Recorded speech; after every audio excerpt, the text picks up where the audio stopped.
My friends, what is going on? It's your man, James Robillard, out here with another episode of Diner Talks with James. Like I said, I'm James. Super excited to be here with you all today. I hope you're having a wonderful week, y'all. I'm not going to lie. I'm feeling really good today. Got the vaccine scheduled. Yes.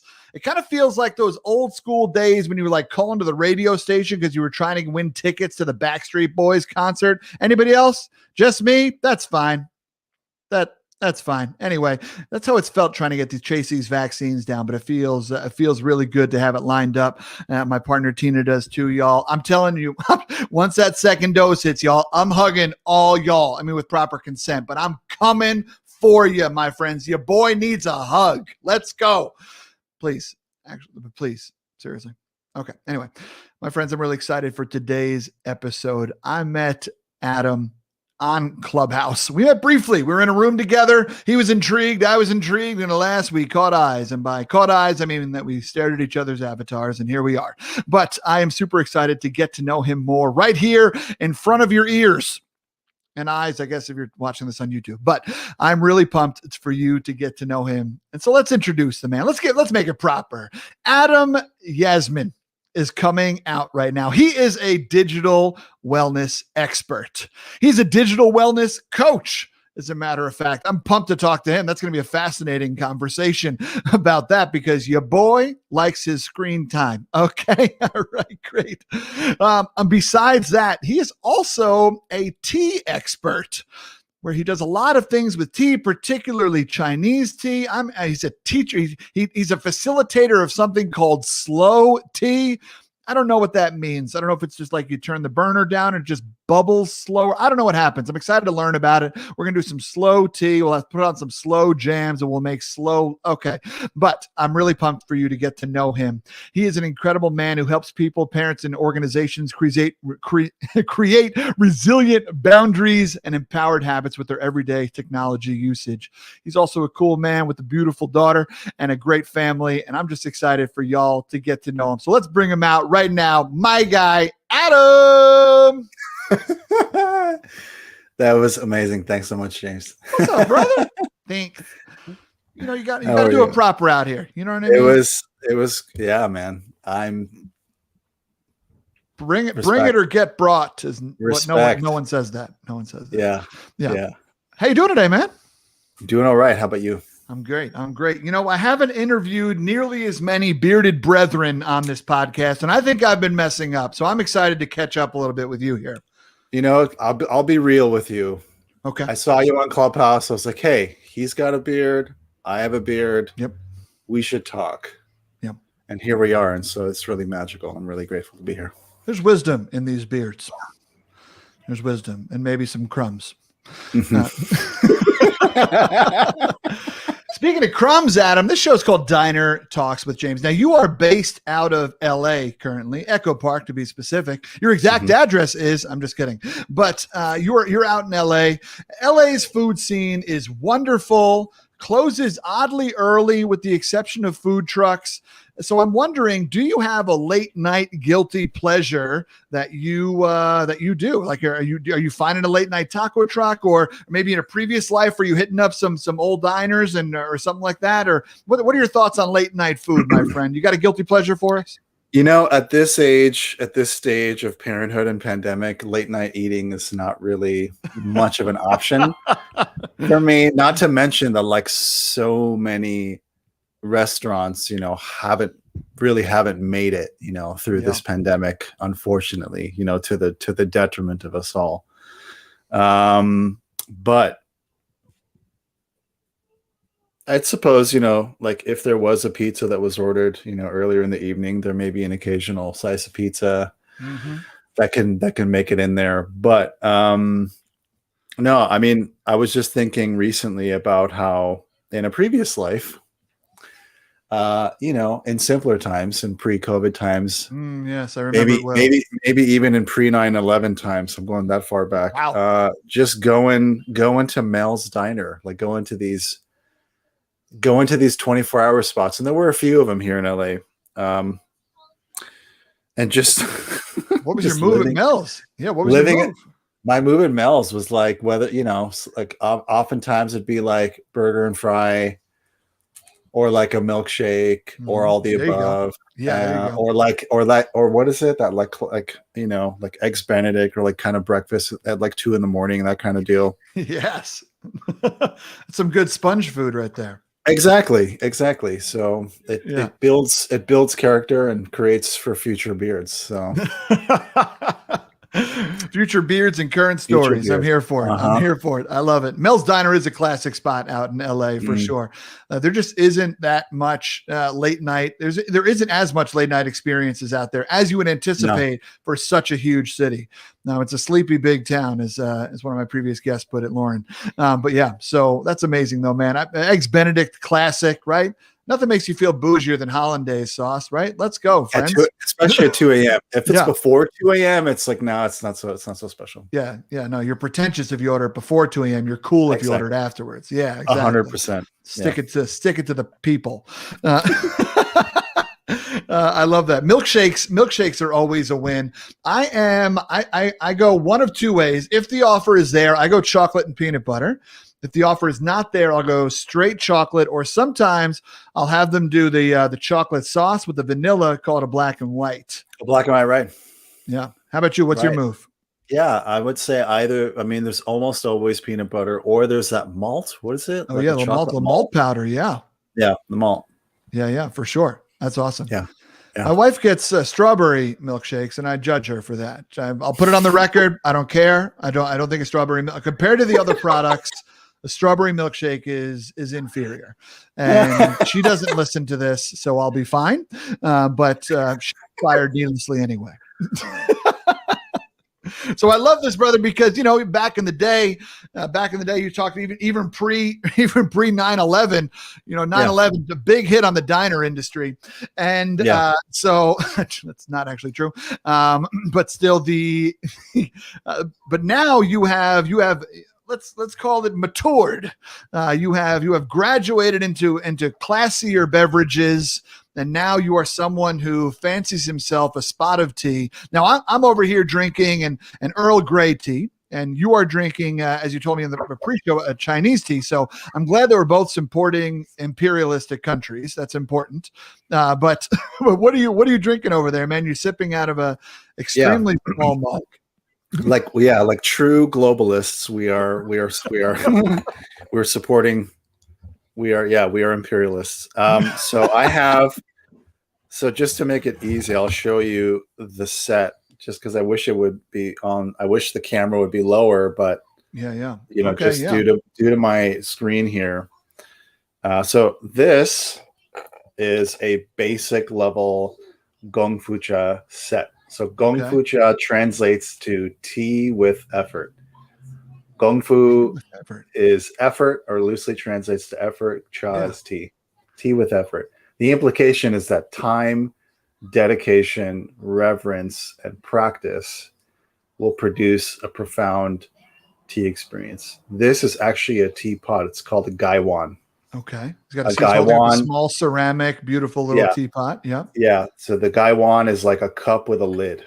Okay. So this way I could I could put all my loose leaf here. This tea is called We Go High. It's from a tea company called White 2 Tea. It's actually an expat from, I believe, the Midwest, maybe even Wisconsin, who's now permanently based in Southwest China and Menghai Prefecture. That was my first. That was my first guess. Was that guy was from Wisconsin? Yeah. He's totally from Wisconsin. Yeah. Anyways, tea company is the bomb diggity. Reach out to me, any listener, and I will send you their way.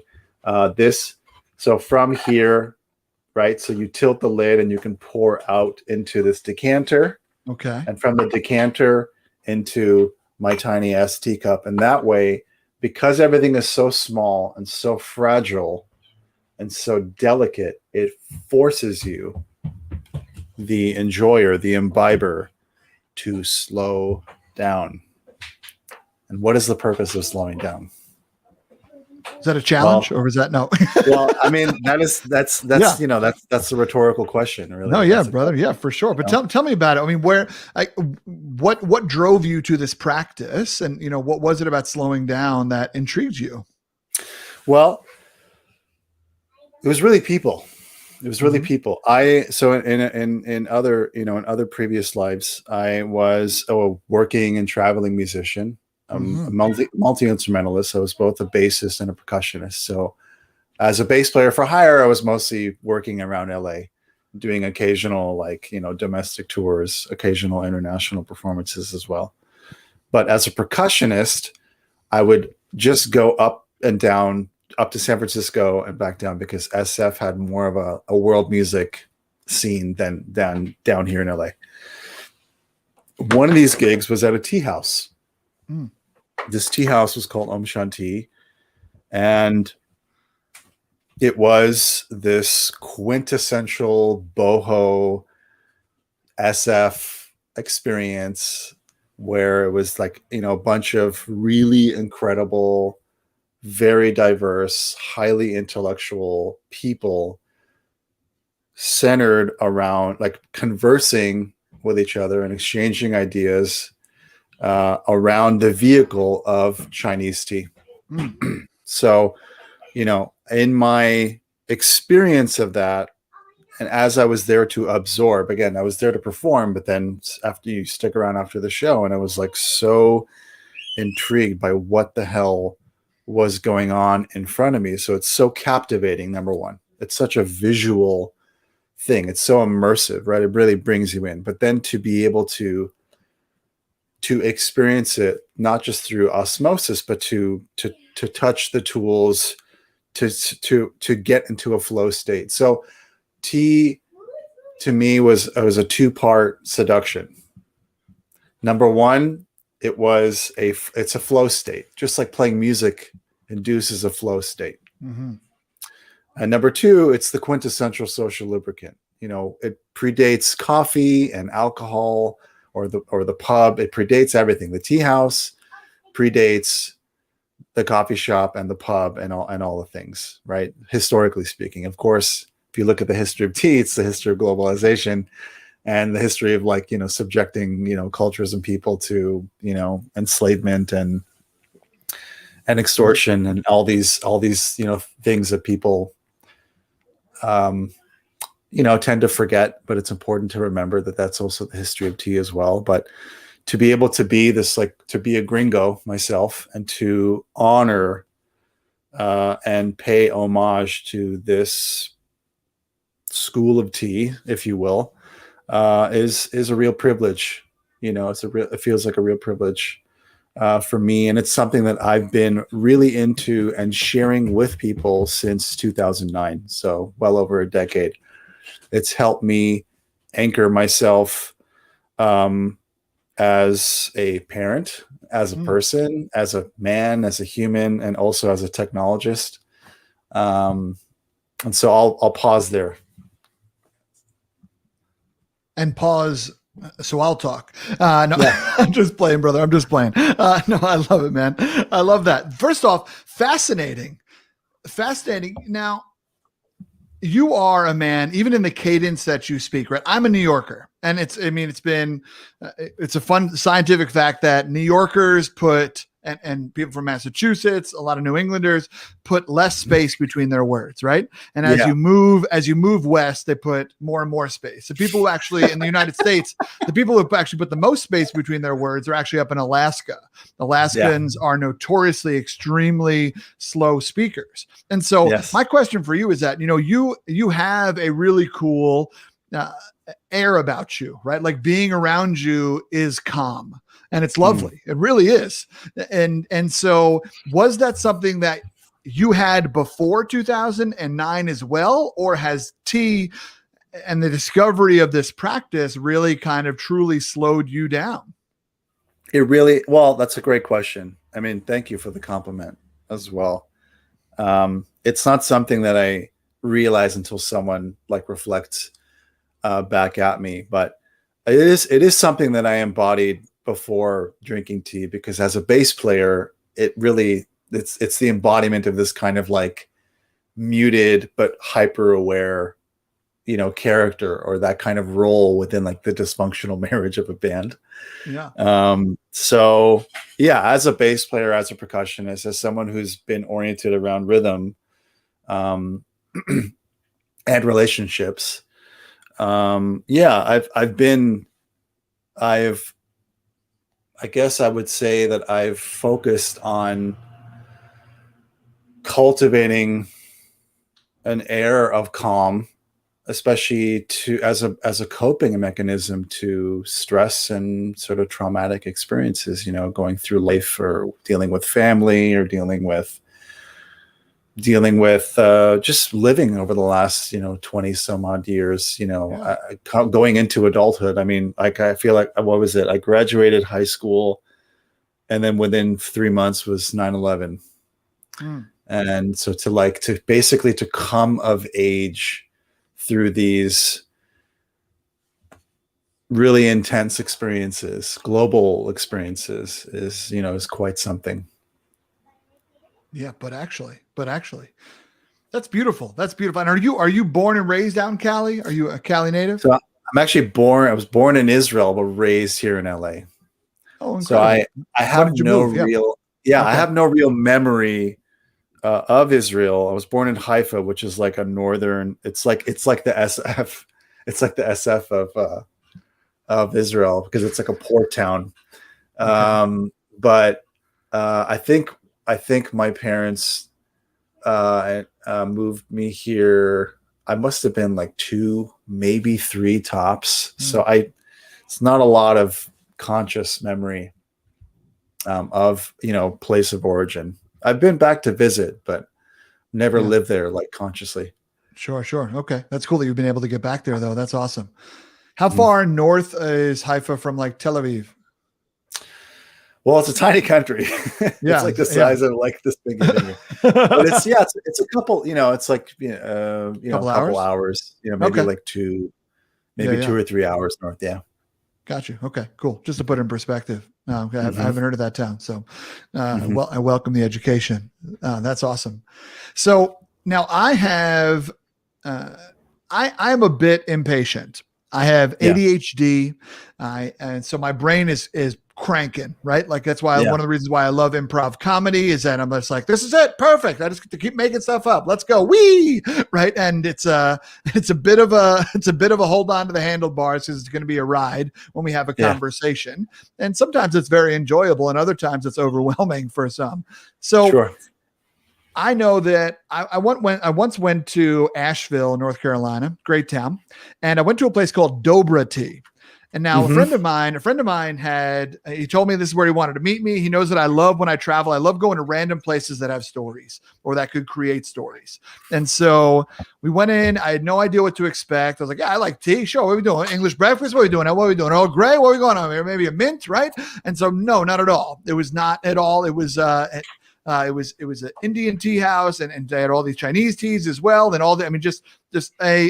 literally I sat down, and by sat down, I mean kneeled down and sat on on one of those cushions, and which is also a new experience for me. And then the server came over and handed me a small Bible, which was actually the menu. There were just that many teas in there. Right. There were just that many, each tea had a paragraph description about it underneath. And I felt like I was going to like the sommelier school for teas at this place.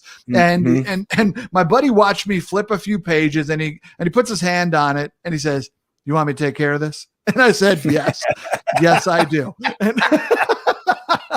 Because I trusted him, right? Like, what a gift to be able to go to a restaurant where someone's like, "Listen, just sit here and enjoy it. Put the stuff in your mouth. I got you." Right. And so we were there. It was this amazing experience. The staff was incredible. The aesthetic, the ambiance, everything. And the tea was awesome. It was my first time having yerba mate, and it came out of a gourd. And I was like, this is awesome. And it was like a very traditional way of having it. And I also was told afterwards how much caffeine yerba mate had in it. So after 4 of them, I was cranking. And, oh boy. which is fun. New Yorker, ADHD, 4 yerba mates.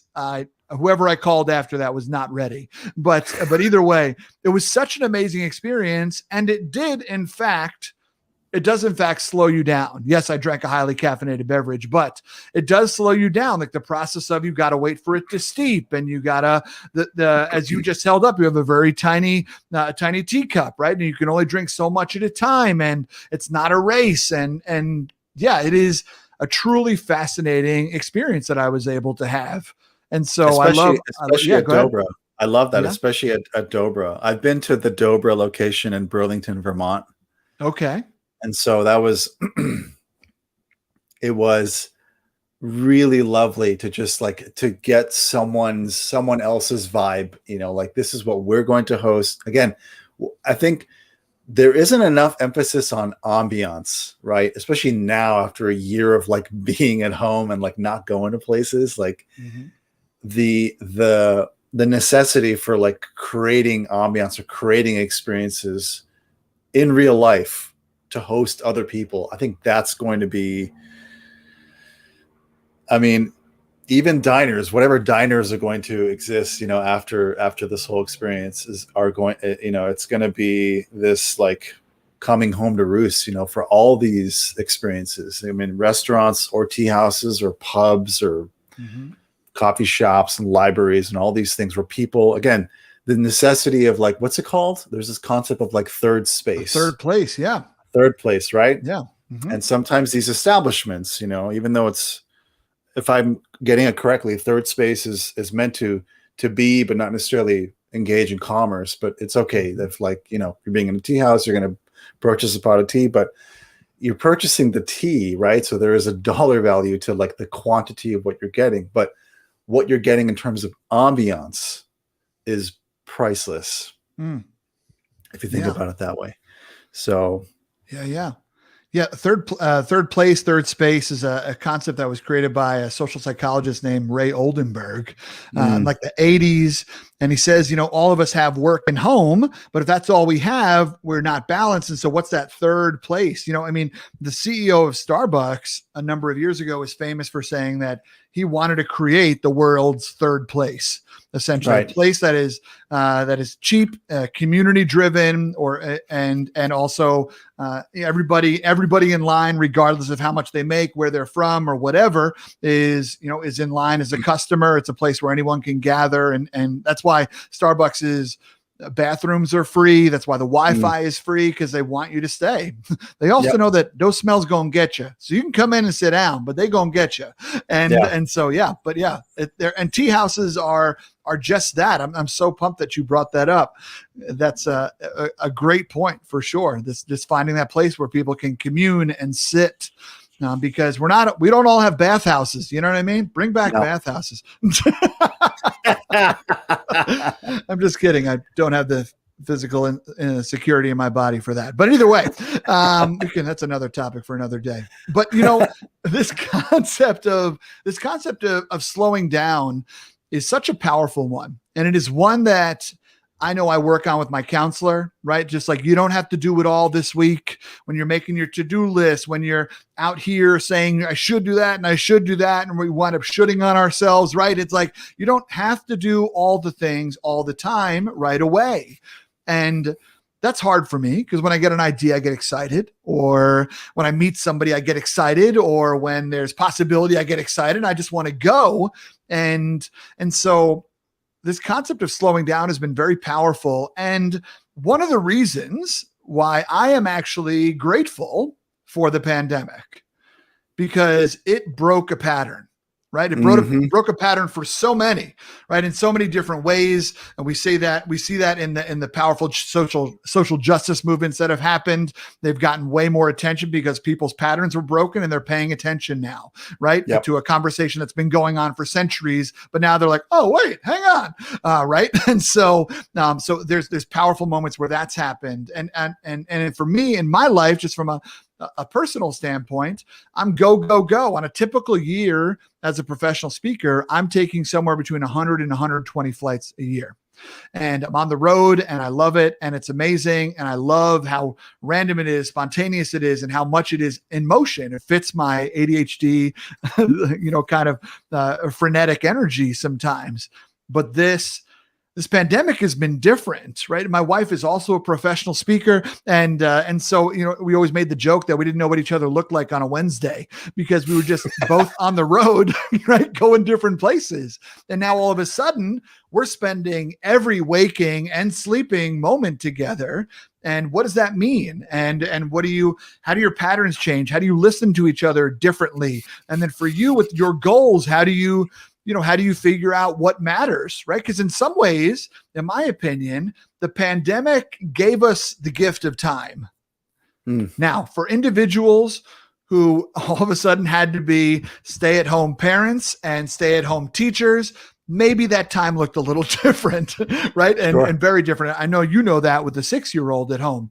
And so yeah, maybe that gift, maybe it wasn't quite a gift for everybody, but I think it was a gift of time because we had to make conscious choices about what are we now going to do with our days and how are we going to fill it. And so I'd just be curious to throw it back to you on that. Would you say that the pandemic shifted the way that you approach time, approach life, did it break some of your patterns as well? Wow. Well, yes. And I would say, I mean, I don't want to say yes and no, because I think there's nothing but, a break in routine or the destruction of a routine to then, create another routine in its place. I mean, we, as a family of 3,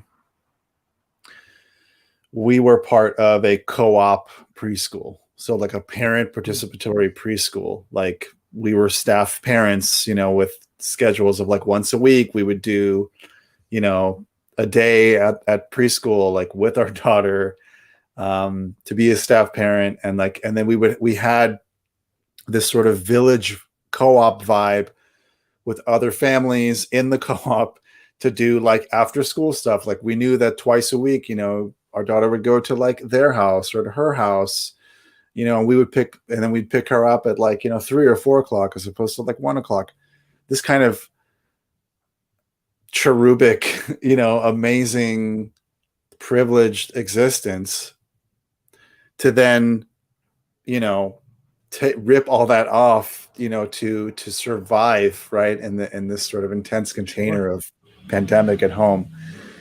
It was a big. I don't know if it's okay. I feel like I'm preventing myself from swearing like a pirate, but I usually I shouldn't do that. Let it fly. I mean, it was fucking painful, like, to be perfectly honest, because not only is our routine shifting like really harsh in another direction, like the pendulum swings in this other direction, but then to experience this like nuclear family unit on steroids, where like we are all this amalgam of islands, really chips away at you over time. And so that is one, like, lamenting, the loss of an old routine. But, to the silver lining of the pandemic, or one silver lining, as you pointed out, is that even though we are sandwiched on top of each other, I used to be in UX design as a freelancer. I transitioned into digital wellness and to help people, during this time and beyond. We also need to start thinking about a post-pandemic society, because there is some semblance of a post-pandemic society that's coming. And aside from the fact that we're all being like gaslit by media and people who have, loudspeakers to like run back to normal, it's like, well, I don't know if normal was really working out for us pre-pandemic. And that's probably a whole nother conversation to begin with. But to be able to be at home with our daughter, to engage and support whatever she is being curious about, whatever she is, into, to watch movies together, to talk about these movies that we're watching, to talk about these characters or stories or songs. Like, that is really special. And even, I mean, to be honest, as a freelancer, I was always trying to work from home because I didn't want to be, one of these, I don't want to say these people. That's not a fair thing to say. I just didn't want to, like, to watch my daughter grow up like through like a video or through like, because I'm working, on site somewhere for, 8 to 10 hours a day. Like, I didn't want to not be there to raise my daughter because of how I grew up with like an abandoning parent. You know what I mean? Like, my dad wasn't around and he would disappear a lot. And then, folks divorced when I was like 12. And then like I had this 10-year gap of communication with him. So like, to operate as a parent, having learned from like the wounds that you got as a kid or as a teen, it is helpful to move forward, in this journey, not wanting to repeat those mistakes. That's one way of putting that. And again, the challenge of living, in this pandemic is that whatever routine you then set up is always going to be iterated upon. There's always going to be some kind of change, like we're on lockdown. No, we're not on lockdown. No, restaurants are closed. No, restaurants want to open again. And now now schools here in California are what did I just learn? I think as part of the recent stimulus package, there's been this like for without fully understanding it, it seems like there's this kind of like basically blackmail going on between the state and the federal government to schools, being like, if you're not going to open up for like full hybrid scheduling, we're going to like take these millions of dollars away from your funding. So, buck up and basically, deal with, and I don't want to make it sound so draconian because I don't know if it's actually this draconian, but it's like this kind of like, we want to rush to get back to normal, or like parents are like, I need my 6-year-old out of the house as soon as possible because it's been over a year now. It's still short-sighted. To me, it feels short-sighted. And I'm saying that from a place of sheer privilege to be able to be, to work within our schedules. I mean, both my partner and I, we have this like, excuse me, this like, this kind of hot potato schedule, like you do the morning shift, I do the afternoon shift, and then we gather for dinner kind of thing. So you're with her in the morning, you're with her from 9 to 2, I'm with her from 2 to 7. And then we eat dinner and bed and like all these things. So like, I feel lucky, that we are rolling with the flow here. And yet the waves that are coming, waves of info or waves of like, why are they doing this? Like it's still really destabilizing. So I don't know if I really answered your question, but you're good. You're good. Just to shine light on it. I think what you did is, in a polite way, said, that's not been my experience, James. Because, and here's the fun thing, man, is that, for the first 9 months of the pandemic, we were childless, right? And then we had a baby on New Year's Eve. We went ahead and put an exclamation point on the end of 2020. And then now I'm experiencing a little bit more of what you're talking about, right? Where it's, we're trying to split our days in half. We're trying to figure it out. What does childcare mean? Is it this? Are they vaccinated? Or that? Like, what's going on, right? There's so many choices to make. And where does your work? Where does your life? Where does your sanity? Where does your relationship? Where does your love, right? Where does it all find its place in the chaos? And so I really appreciate the candidness in which you spoke about it. And yeah, I mean, the whole West Coast has been, I believe, the slowest to come back and open up schools. Research has shown that schools are actually probably should be open because it's a cost benefit analysis of like how how quickly children get or don't get the disease, how much it's transmitted in younger populations versus also the time lost, the socialization, the digital learning and whatnot. And so, but still, it's fascinating to see every state's got its own thing, right? And parents in that state got to figure it out within the system that they've been handed in the state that they chose to live in. And it's hard. It's hard to make these decisions. You had enough decisions to make without a pandemic, right? And now you have to make them with the added stress of a pandemic. And it is a lot. Yeah. And so I'm wondering, for you, during the chaos, where have you found time to slow down? What does slowing down look like for you? Is it in that 2 o'clock to 7 o'clock gap where you're being intentional and taking an hour and doing a slow tea or a walk or finding a spot to meditate? Or I'm not sure what your practices are, but what does it look like for you? Or is it like, nope, these are my 5 hours. I got to crush emails. I got to do some things for work, and I got coaching clients, and like I just kind of got to go. And so all that other stuff's going to have to wait. Maybe I'll do it after our daughter goes to bed. Yeah. Well, it's really all the above, man. I mean, it really depends on the day, depends on the week, depends on what's going on.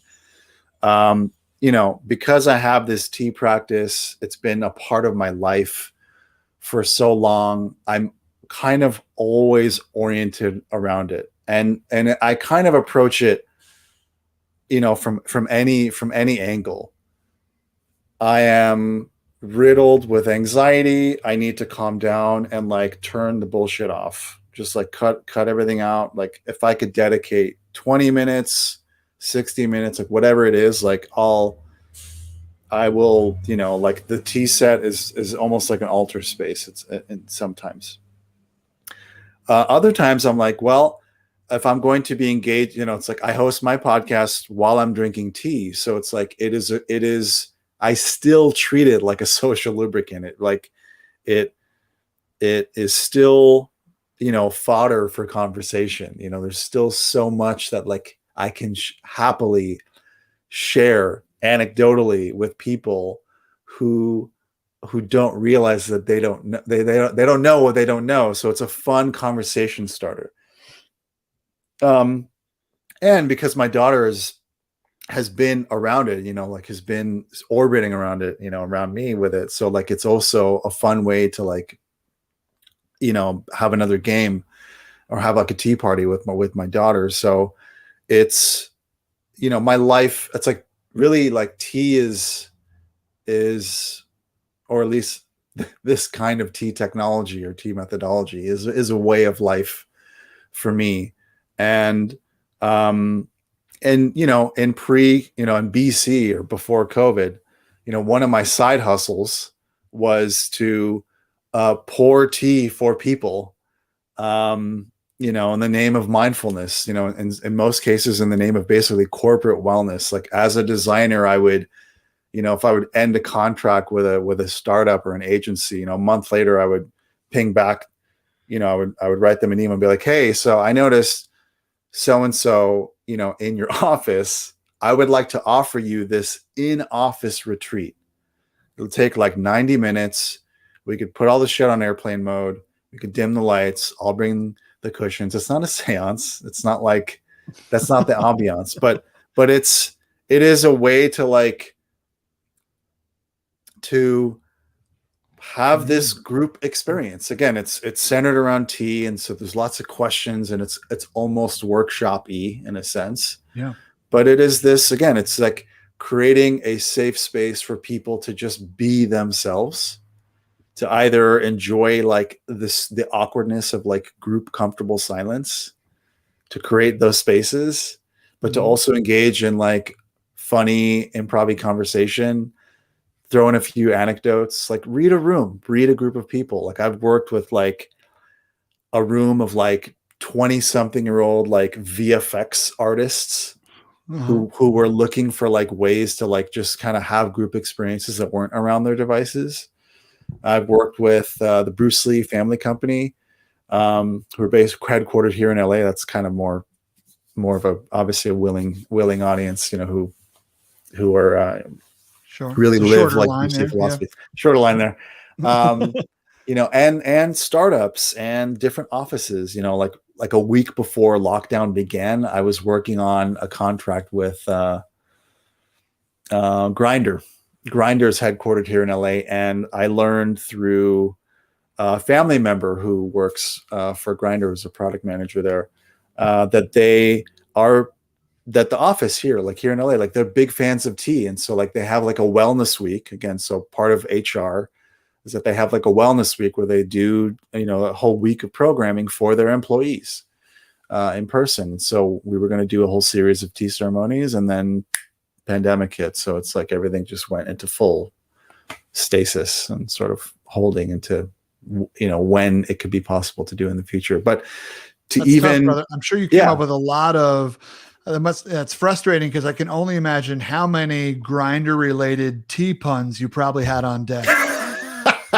And like that content is just sitting there. That content's just sitting there, man. It's hard to hold on to gold like that. Yeah.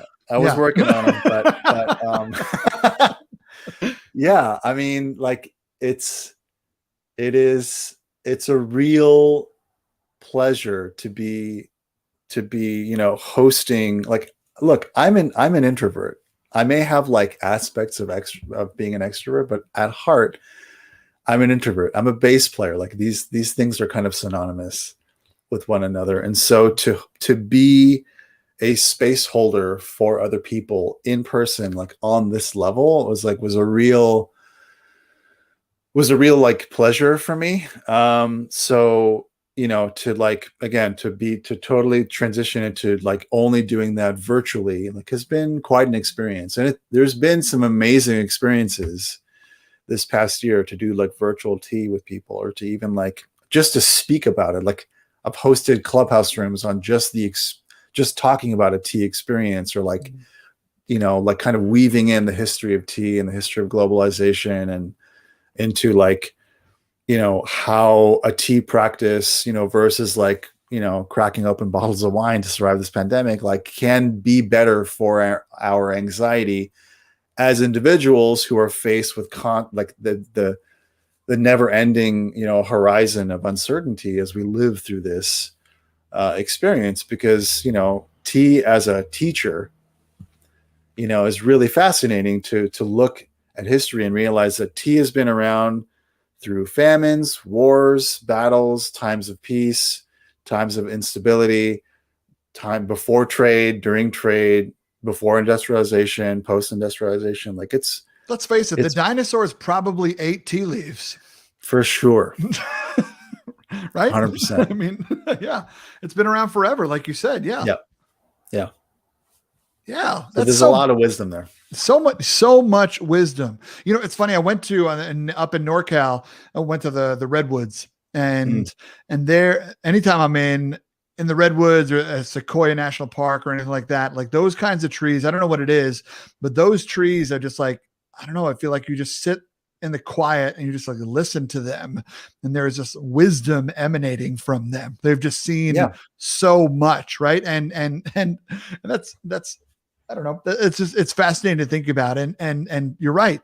The practice of tea itself has been around for centuries, millennia. And it's a powerful tool for connection, a powerful tool for, like you said, slowing down. But I love that you also mentioned that, you know, I'm doing some of these, you know, these teas, these moments, and hosting these, I guess, I love in-office retreats kind of things, but you're doing them virtually as well, which is fascinating because you're also a digital wellness coach, right? You are someone who encourages individuals, like you said, let's put it on airplane mode. Let's turn it over and put it in the drawer. Don't just turn it over at the table and think you're being polite, right? Like, Yep. like it's actually like maybe just leave it at home, right? Kind of thing where, and so you host these retreats and these conversations around individuals. How has it been doing that virtually? Because it still matters. I mean, people can't avoid the screens right now. We're using them even more than ever. And so how has it been for you, and what kind of conversations are you noticing from some of your clients? It's been really fascinating. I mean, on the one hand, it's in a way, it's still a hard sell, because while anyone, whether you're a single, whether you're a solopreneur or you're a parent to 2 kids, or you manage a distributed team of 50 people or more, you may recognize the necessity for it. And when I say it, I mean, like, if people have been, if people are conscious of, like, all right, what food am I eating? How much movement or exercise am I engaged in? And how much sleep am I getting? Now we need to include this fourth thing. How much, not how much, but like, what is my relationship to screens? Because at this point, our lives have been entirely lived on screens this past year, even before so as well. But, it's right now, again, until we reach this sort of post-pandemic society where there's a little bit more space, so there's a little bit more in real life in real life living happening, to then turn around and to be able to reflect on relationship with, or how much screen time I'm getting. It's still a little bit of a hard sell, because people are still dealing with the trauma of living in this pandemic, and again, we've been living through, in the last year, there have been, were some really big peaks. I mean, there was George Floyd protests and BLM, which, cutting across all aspects of sort of media consumption, whether it was social or news, was overwhelming, for a reason. And then here on the West Coast, the entire West Coast was on fire for like 3 months. And that level of doom scrolling was totally fucking insane. I mean, as a parent to a young kid, if I was trying to avoid videos of any of the 1,000 fires between San Diego and Seattle, or even Vancouver, I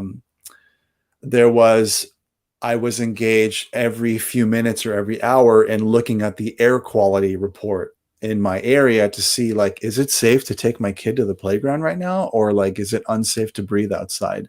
Yeah. It was really intense. So, all that said, I mean, here's the thing. It's not, what I find fascinating about talking about digital wellness right now to just about anyone, like just like to people at scale, to society at scale, is that it's not useful to question how much time I'm spending. That's not useful just on the surface.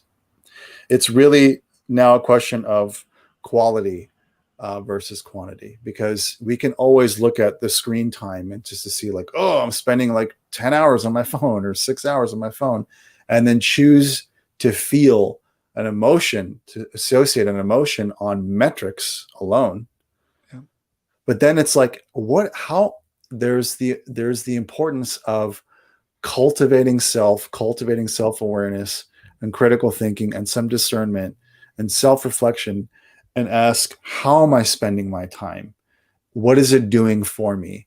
What am I getting out of it? And trying to help people to habituate that kind of thinking, however it works for them, whenever it works for them. That's the work I feel like is important right now, as we just start to see, maybe a post-pandemic society way down the horizon. Yeah. Yeah, that's real. Because you're right. We can look at the numbers and beat ourselves up all day. Yeah. And that's true with anything, right? That's true with weight. That's true with body measurements. That's true with finances. That's true with, we can insert any metric right now. It is possible to look at a number and be like, that number should be more, should be less. And that's it. Right. And we beat ourselves up around the numbers, but we forget to fill in the idea, the whole context around it. Right. Yeah. Someone, if we look at, fat phobia, for example, right. Just the idea that a BMI is no longer a number that really matters a lot, and yet we use it still. And it's fascinating the way that number holds people down and holds and the way we let age define us, there's so many things. And so I really appreciate that you mentioned that when it comes to screen time, it's not necessarily about like, all right, I did 8 hours today. Tomorrow I got to do 7 hours, 7.5 hours. And that's improvement, right? Because that is not taking into account the context of our days, what's going on in the world, what's happening, what our boss asked for us, what our child wanted to do, or whatever. All those things that constitute screen time, or the connections where our business lies and stuff like that. And so when we talk about the quality of screen time, that's a concept that I don't hear a lot of people talking about. We only hear about quantity, right? And so I want you to I'd be curious to hear a little bit more of like, what is quality screen time in your opinion? When you're working with some of your clients or whatnot, what does teaching quality screen time mean? I think that's a good question. And it's a simple question. And yet there is no real one answer. It is an answer that is unique to every single individual. I mean, I feel like quality screen time cannot be spoken to without thinking about what you do off of screens. Even from a place of like, dare I say, duality. It's like I am defining my screen time right now by having this talk with you, but I'm also thinking, in my back of my mind, I'm thinking about the meal I'm going to cook or like this other thing I need to do in the house. And so I am making sure I am present in my house, thinking about things I'm going to do in the house versus like, way to admit you're not 100% committed right now, man. Wow. That's cool. Wow. Thanks for coming, Adam. That's fine. No, I totally agree, man. I'm trying to figure out what's for dinner also. Keep going. Yeah, exactly. It's really thinking about how this app makes me feel. If I'm using Instagram and I notice, I'm able to see how long I'm using Instagram on a daily basis or on a weekly basis, thanks to screen time. So if I can look at that metric and then reflect again, this, I say the word reflect and it's like a fucking vague thing because it's the way that people can reflect or do reflect is so unique, to one another. Do you have a journaling practice? Do you have a relationship with a therapist or a mentor or like a buddy where you just shoot the shit and be like, how did today go? What did you do today? Like, I use voice memo. I use the voice memo app in my iPhone to like, instead of journaling, writing it out, I'll like speak it out and then listen back to it later to basically learn through osmosis, in that form. If you need to schedule time in to think, people schedule time in to meditate or to do this to join this breathing class on Zoom, something to get them in their bodies, some kind of embodied experience. Other people like to take a walk, if you can schedule 20 minutes to take a walk. And in that walk, you can choose to do any number of things. You can choose to like listen to your podcast or listen to or have a conversation with their friend or family or something, or take a meeting on a walk, which is a really great way to battle Zoom fatigue, all these things. But if there isn't an awareness of that as a necessity to like think about how we are choosing to spend our time, on these, whether it's thinking about a platform or thinking about the device, at large, then we're in a hamster wheel every day in and day out. And so, yeah.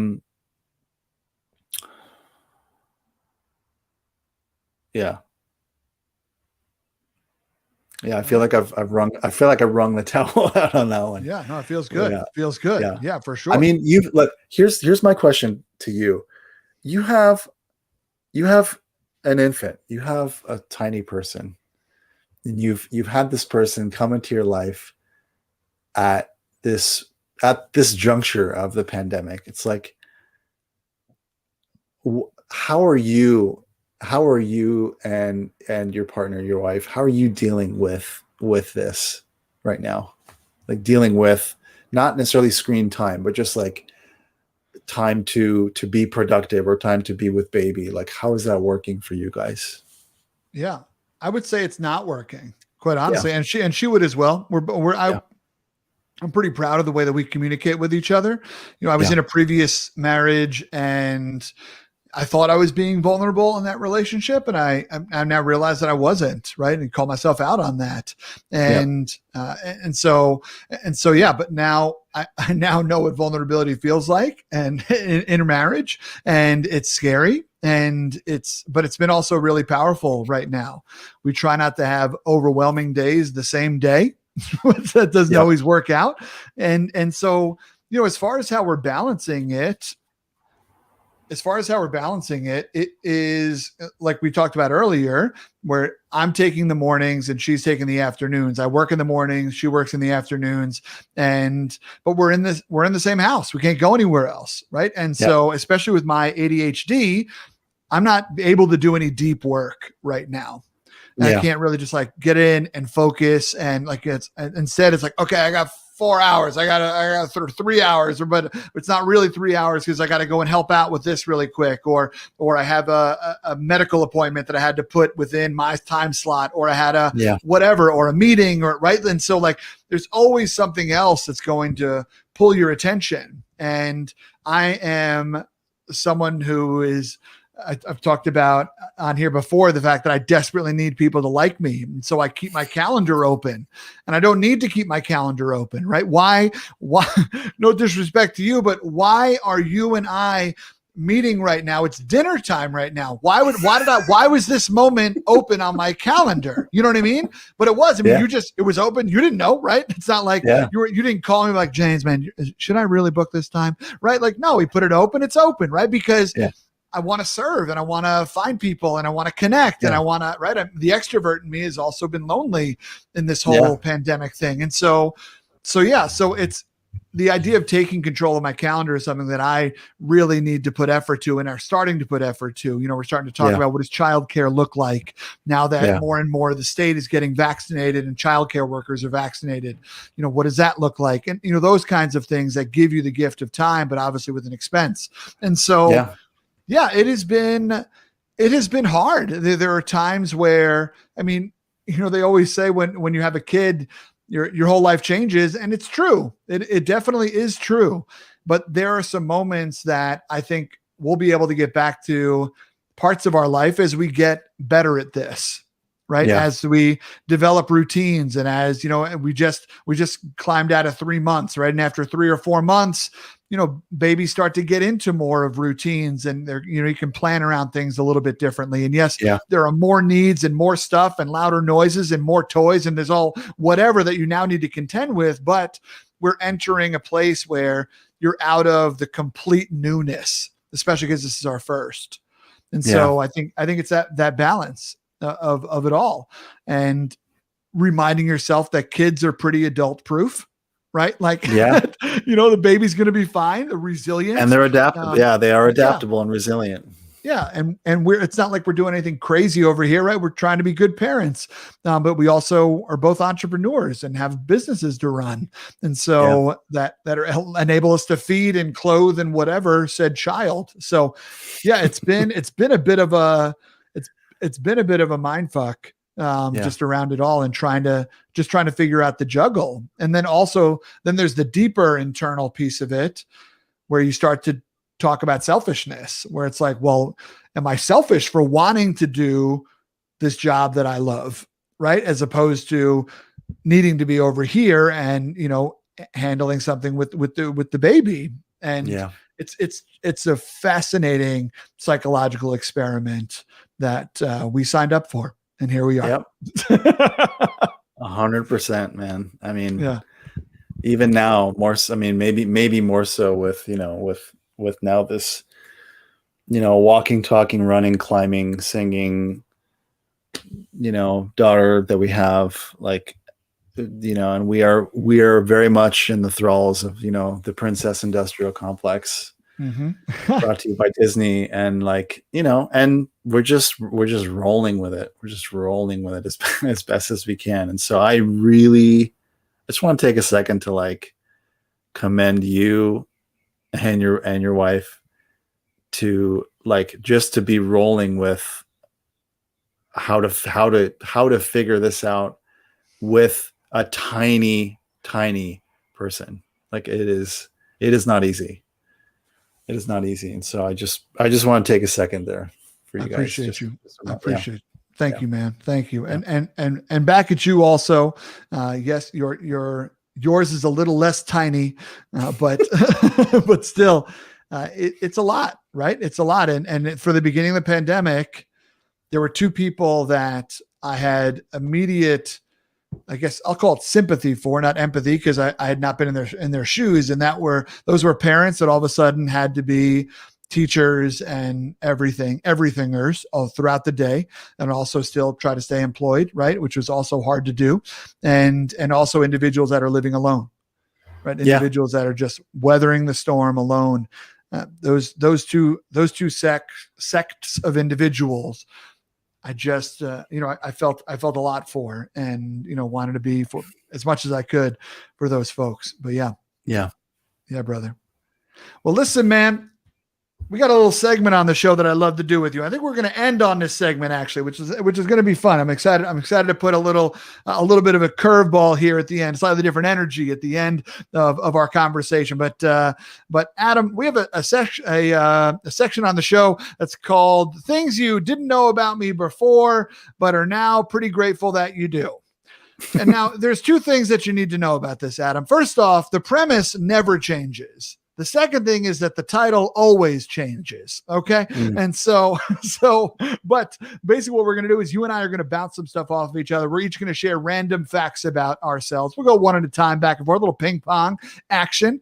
And you can just share a random story. Think of an embarrassing story, a quirk, something, an accomplishment that's super random or something like that. Are you in, Adam? I'm in. I love it. I'll go first because I've literally just sprung this on you, and that would be rude for me to be like, talk now. So here we go. I got good old mononucleosis, as it's known. It is known as the kissing disease. And I am one of the few people in the world that I know that didn't get it from kissing. I got mono from just being too tired. And if you want to talk about the opposite of getting a disease from making out, it's from getting a disease because you were too fatigued. And so that's a fun thing that happened to me in college. Everything's fine. That is one claim to mono that is special. What is my thing? I've been to Burning Man for 6 consecutive years straight in a row, 100% sober. Burning Man, 6 years in a row. Yeah. So did the streak just end because of COVID, or had you stopped when you had a baby, or were you bringing the kid? Well, hold on. Let me preface by saying that I've been to Burning Man as like a participant that was invited to like perform. So like as a percussionist, as a musician. Yeah. That was like my in. Otherwise, like I'm not going to drop, $400 for a ticket to get in and deal with bringing all this stuff. That's ridiculous. Like, no, I will happily accept a gift ticket in exchange, for performing, which is something I love to do anyway. except for my last year. So in 2014, that was the one and only year that my partner and I went as paying citizens to just basically just to be there without having to do obligatory things like rehearse and perform. And we stopped going after that because soon after that was when we got pregnant. So there it is. There it is. There it is. Kids change everything. If I said it once this podcast, I'll say it again. No.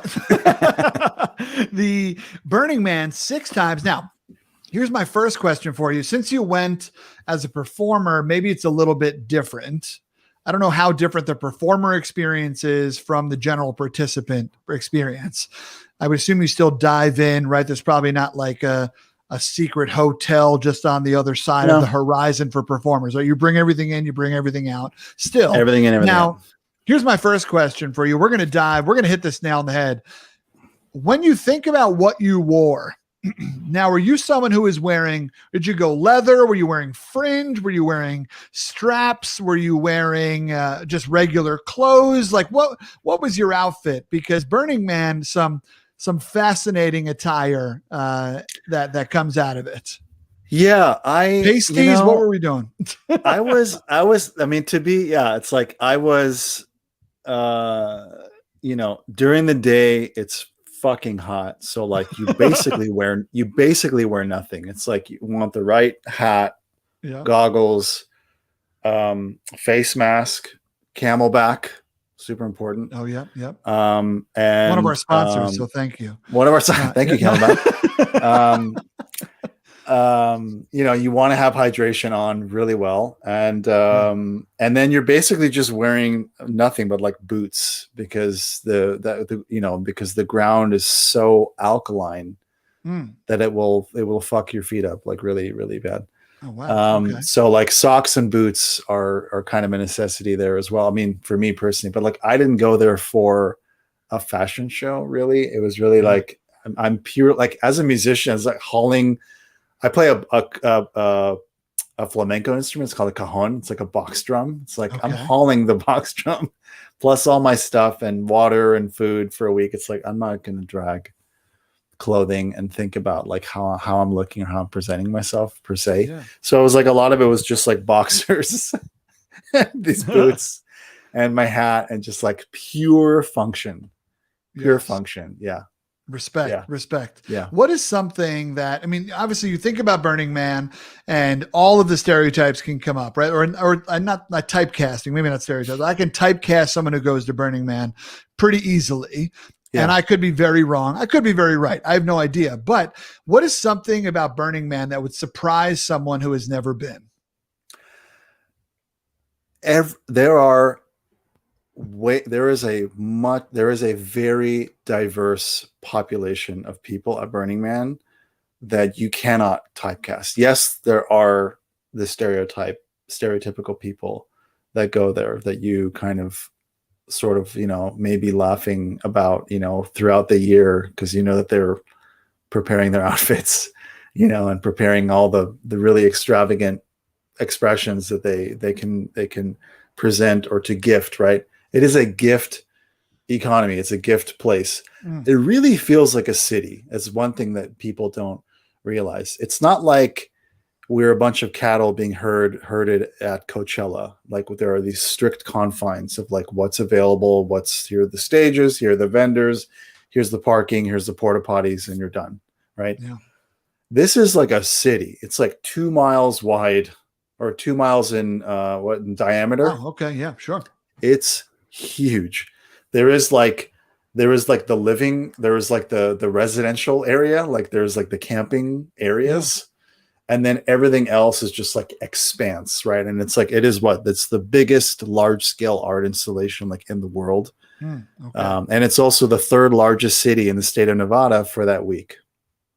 So that gives you this one indicator of like I've seen all ages, all people, all skin colors, all backgrounds, all cultures. Like I've seen everyone there who I had no idea I would be meeting there. And that's what's delightful about it. That's beautiful. Did you also roll in there with your beautiful teacups, or is that?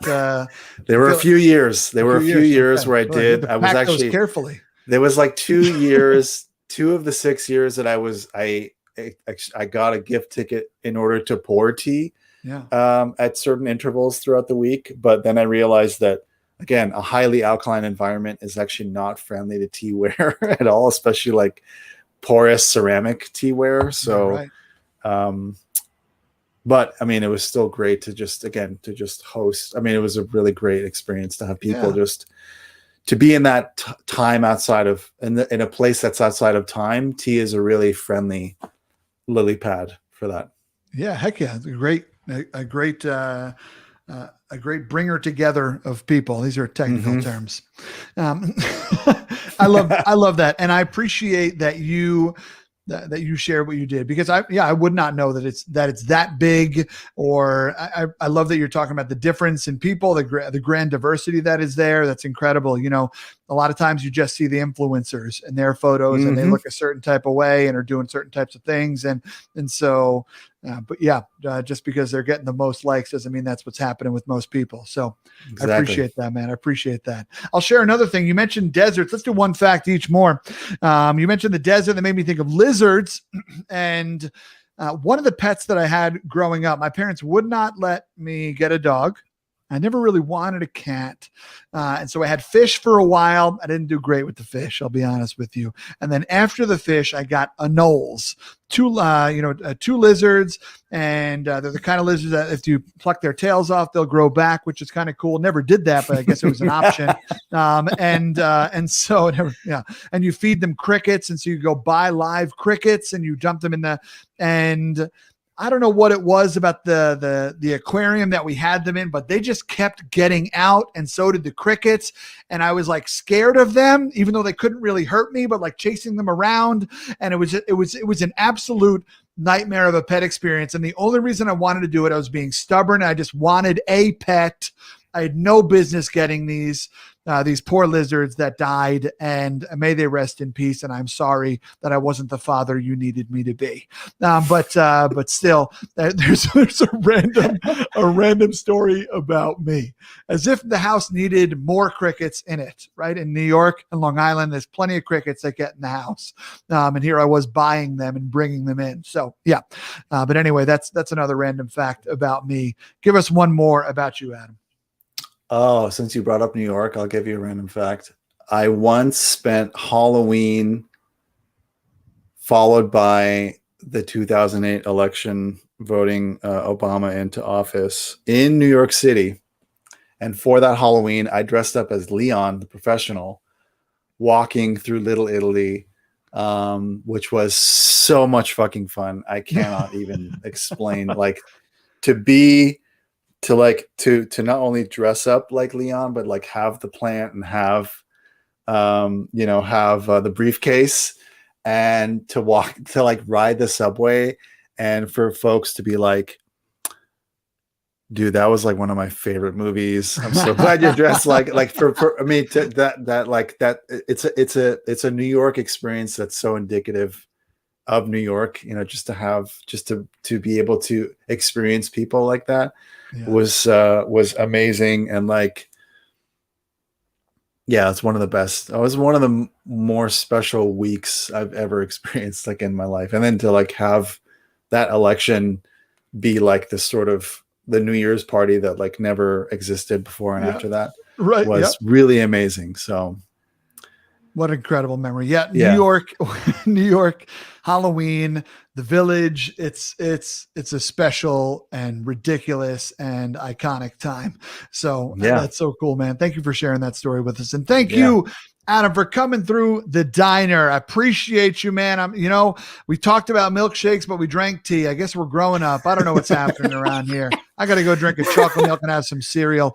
I got to get back to this maturity stuff for the birds. Exactly. But I cannot thank you enough for coming through, brother. I really appreciate it. It's been special learning from you, and thank you for sharing your wisdom, your tea knowledge, and also your digital wellness recommendations and theories and whatnot with us. Thank you so much, brother. Dude, James, thank you for hosting and for creating the container and for having me in it. It's been a real pleasure. Hell yeah, brother. Hell yeah. All right, my guy. We'll catch you on the other side. I appreciate you. My friends, that was this episode of Diner Talks with James with Adam Yasmin. He's an incredible man. Make sure you check out adamyasmin.com if you want to learn a little bit more about him. Maybe bring him in, do some wellness work with your teams. But I am super pumped that you all spent this time with us. We slowed it down a little bit today. I cannot wait to listen back to the different paces at which he and I speak. I think it's going to be fascinating. And there was so much that I know that I can still glean from this. I'm not about you all, but I feel like having a tea. Thank you all so much for being here and for everything that you do for the Diner Talks community that was. Until next time, my friends, keep punching small talk in the face by asking better questions. You all take care. Be well.